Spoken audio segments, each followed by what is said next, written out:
Kia ora everybody, ngā mihi nui ki a koutou o tira ki te haupanga nei ngai tū ahuriri me te whakatau I tau ana rātou ki a mātou I nana hira nā reira tēnā rā koutou. I'm really pleased to be here and thanks to Min and the crew for all the work that you've done to set this up. I'm going to respond a little bit to Bruce's presentation yesterday, which I thought was, a great way to contextualise what we're all doing here. And I'll talk a little bit about 3 projects that we've been involved with, and then a little bit on some thoughts on challenge that has just been laid in front of us from Graham around a natural building school. So, where am I from? Whakapara and Huruiki, which is north of Whangarei, and that's a view from the Pangaruru Harbour, Sao Pare Hui, Whakapara Marae, and that's where we are, and that's where we do a lot of owner building. We are remote, we have no road access or any other articulated services, so we necessarily do a lot ourselves. Just an image for both local and overseas visitors. This is our view of where we are in the world and how we're oriented. And it's important to know, for you all to know, that there is another worldview. And it's not a worldview which gets much space, but it's one that we hold dear and we've had for thousands of years, and we've brought with us from the Pacific. And I guess the essence of my talk is that there's a lot that's been done here and a lot that's still being done here which is not very well known and deserves further exploration. So North and South Island, well, that's not what we call them. This is an image that Bruce put up yesterday, and this is Hinimi at Clarendon Park in London. So it was taken to London and re-erected over 100 years ago. This is Hinimi pre-1886, and it's located in Wairoa in Rotorua. This is Hinimi after the Tarawera eruption in 1886, where over 100 people sheltered inside this volcano-proof indigenous building. It was covered in ash and mud over 2 feet thick. And so a huge section of Tūhaurangi, the tribe from Rotorua, owe their lives and their descent to this building here. So our buildings were built using a tensioned arch lashed together. So in an earthquake situation they would rock and move. And so there's no record of Māori buildings ever having caused any fatalities. So like all indigenous people, you learn to work with what you've got and the conditions that you experience.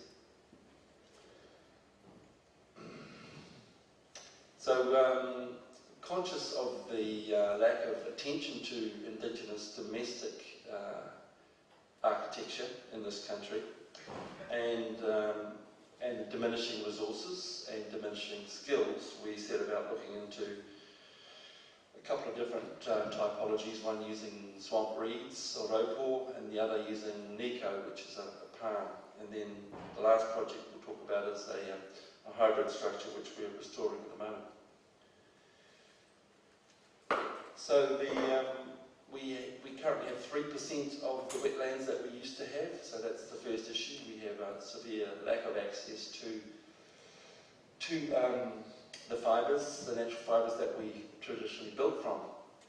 Of course, our farming communities drained huge tracts of swampland, and our farming communities still given half a chance will drain whatever wetland that they have access to. So Raupō is it's a reed material which was used for a number of purposes besides building, including kite making, poi, and so on. So I'll talk about some Māori perspectives on these environments, talking about kaitiakitanga and the skills required.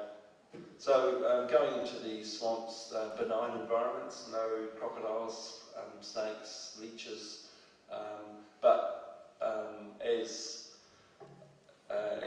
New Zealanders, we very, very seldom will walk into a swamp environment because it seems to be wet and boggy and we don't really know what's in there. But I just encourage you to just walk on and you'll be better for the experience. So Raupō matures around now, between February and April, and it is a highly appropriate material because of its insulation values. You can see the trapped air pockets here in the stems, and access to Raupō is of course an issue. So we luckily have got 2 swamps on our property at Whangaruru there, which we've chosen not to drain. And so we went about 2 different exercises, one using an elder, Hardy Williams from Ohiwa, who was brought up in a Raupō whare in the 1940s, helped his grandfather build this house, and we used manuka frame, and we stripped the bark off to lengthen its life, and we built a simple frame, and using a bundling technique created a wall cladding system, which of course is also a lining and an insulation. So it's doing 3 things in one go. And Hardy was there remembering what he'd done as a child. So they're simply tied back to girts or framing elements, and the extra layers are added as required, so you could add another layer to the inside depending on whereabouts in the island you're based. So earth floors, of course, choosing a well-drained site, and this is the exercise we went through the following year with another elder who was also from Tūharangi, where that earthquake, volcanic eruption occurred. And he, although he lived only maybe 70 kilometres away from Hardy, he had a totally different set of techniques, which he learned from his grandmother. So, the diversity of approaches within the same geographical areas. This is a plan of what we built. We got to the site a little bit earlier when the Raupō was a little bit more verdant, and we this time made panels. So these are prefabricated panels, about 8 or 9 stems of Raupō wide, and they were prefabricated using a nullity technique and just piled up ready for use. The frame was singed. This time we actually put the members into the fire to lengthen their life and take the bark off, take the sap out of the timber, and ridge beam, Māori and Polynesian construction techniques.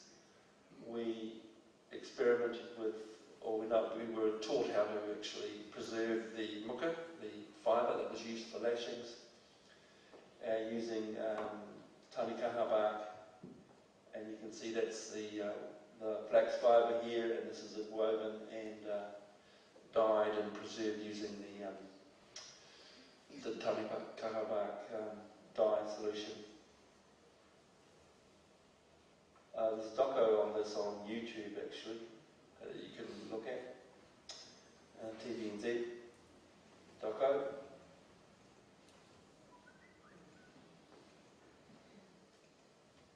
So a simple timber frame, this kareao or pirita or supplejack, as many of you will know, important building material to connect the ropor panels to the frame. Ropor panels applied both inside and outside, and moving through, and of course you can see the use of the pirita to hold those panels in place. Roof pitch was a bit low on this house.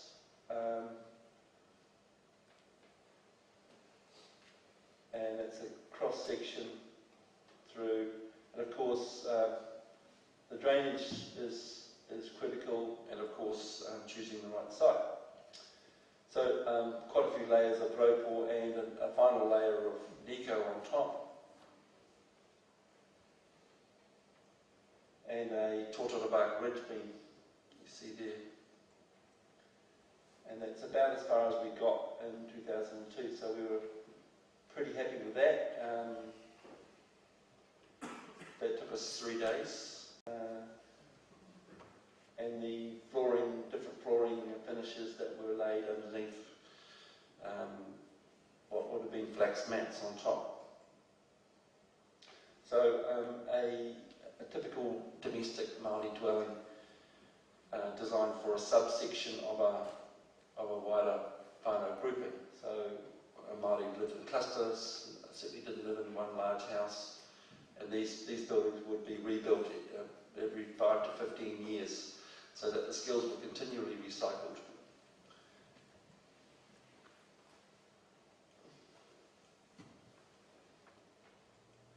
So fast forward a few years later, looking through to this lady, Nadia Glavish, had seen our project on the Whare Ropor, and she said, well, I was brought up in a Whare Nico and I'd like you to come and help me build one of those. So that was a good opportunity to learn a new set of techniques. So we had Hare Williams again, Whare Hiku, who was brought up in a Nico house in Hokianga and helped to build it as well. The location on Tuatahi Marae, the Kaipara Harbour, Atua Nui, the maunga, Pero Nahi, the elder, draining the site, getting the timbers, getting the ridge beam,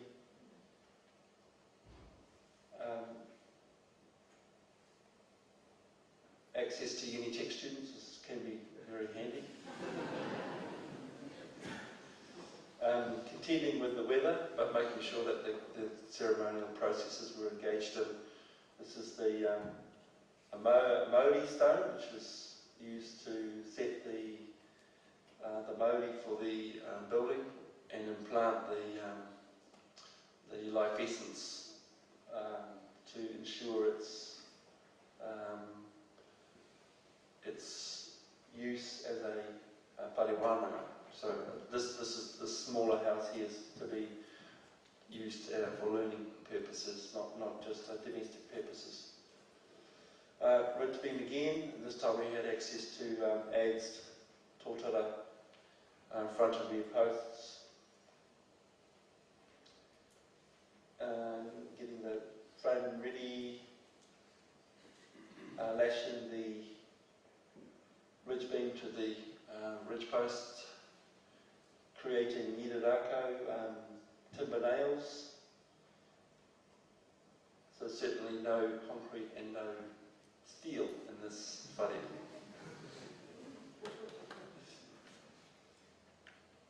Going up to up the Horteel River to get the Nico for the wall cladding and roofing. Nico, so New Zealand, only true New Zealand palm, and you can sustainably harvest the outside leaves without affecting the life of the tree. and thatching day, and this is the interior. The interior, the Nico is actually woven from within, so the fronds are woven together.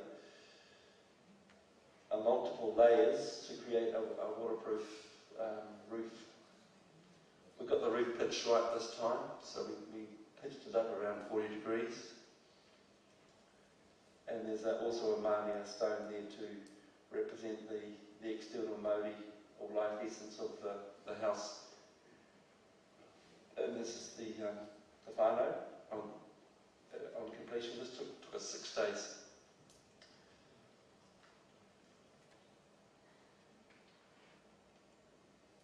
And it's the haka that was performed to celebrate the whare.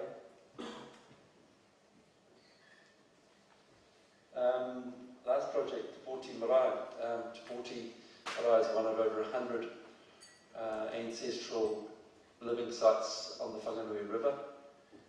And in the first census in the 1860s, there was over 300 people living in this site. So it's diagonally opposite Pipiriki. And accessible now by jet boat. So in 1910, this is the marae, the marae, just for everyone's information, the marae is actually the two things. It's the land in front, or the court in front of the meeting house. It's also the name for the whole collection of buildings, but it's not the name for the house itself. So that's a whare puni, and this is the marae, or that is the marae. So you can see the European contact which has occurred from the tourism up the Whanganui River from the 1860s onwards. So you can see the access to pit sawn timber here. So this whole building made from pit sawn timber. What you can't see is the traditional hybrid dimensions of the building, which include tōtara bark in the ceilings and raupo in the walls. So effectively what happened was they kept much of what they had previously done in terms of their knowledge of insulation and applied it to this structure here. So it has an Australian corrugated iron roof, and which was still intact last year when we replaced it. So that was a pretty good spell from 1870. This house was originally built around 1870. And consists of pit sawn tōtara and revu timbers, and of course with some joinery elements that would have been taken upriver on a paddle steamer or waka from Whanganui. So this is how we found the building in 2014, and we were invited to come and be part of a restoration process. So we went about re-levelling it, re-piling it, and this is the prefabrication of the rear wall. It had a tree falling against the rear wall, so it was in poor repair. Apart from that, I guess the biggest claim to fame for this house is that it's the last full-size earth floor whare puni in New Zealand. In the 1980s, a number of other earth floor Māori dwellings went through restoration processes, but they all had timber or concrete floors created as part of those restoration processes. We've elected to obviously keep that original earth floor. So we found in the ceiling cavity, we found all this tōtara bark, and tōtara bark was previously used as a primary roofing material, very durable and very waterproof. And in this situation, they'd chosen to keep it for use in the roof, but they'd packed it very tightly and effectively used it for insulation, and possibly a second line of defence if the iron had failed. And so we got some road wool again from the swamp in the Parapara, and traded that and jet boated that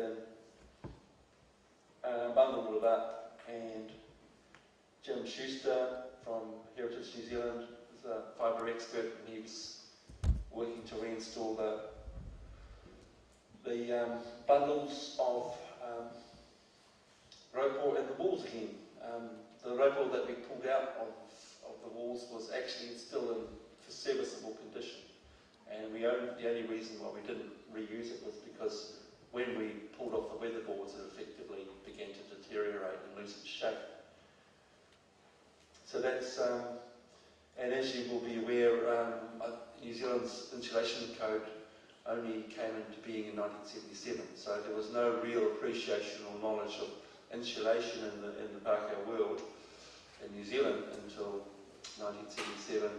Māori coming from Eastern Polynesia were very aware that they needed to build differently, and they seized upon rope wool as their primary insulating material. Tōtara for new mahi and amo. That's the large barge boards that you see on the house. New tōtara weatherboards for the rear wall with the mahi installed. And unfortunately having to paint that because of a desire to restore the house to its 1910 condition. So it has been painted. I guess it will lengthen the life of those boards. This is our crew from 2014. We've since gone back and done another exercise. So this house will be rededicated in January next year. So some conclusions. Yes, our buildings were and are still made from local buildings with minimal processing and are recyclable, biodegradable.